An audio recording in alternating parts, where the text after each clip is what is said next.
Hello everyone! So, sa mga gusto pong malaman kung ano po yung andito sa aming Inampalan Stable. So, first of all, we have a microphone.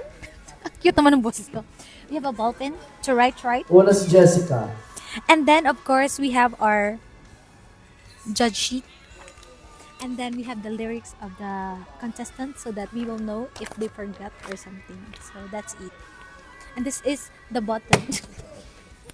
That's it po. And of course, we also have in-ear.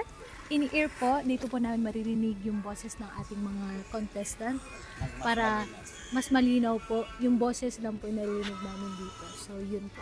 Mahalaga sa akin ng in-ear dahil pagka may problema sa house ibig sabihin yung speaker dito sa studio, kailangan mapakinggan namin yung boses nila ng malinaw. Kaya yung in-ear nakakatulong sa amin para malaman namin kung saan sila tumatama, saan magkakamali, saan yung nandoon yung malinaw na boses nila. Mahalaga ang lyrics and ballpen dahil unang-una, siyempre pag hindi namin alam yung song, pag kinakanta nila, pwedeng may na-miss silang words, may mali silang lyrics, or may naiba nila yung lyrics. So, yun may guide kami. So, maganda yung may isusulat kaming notes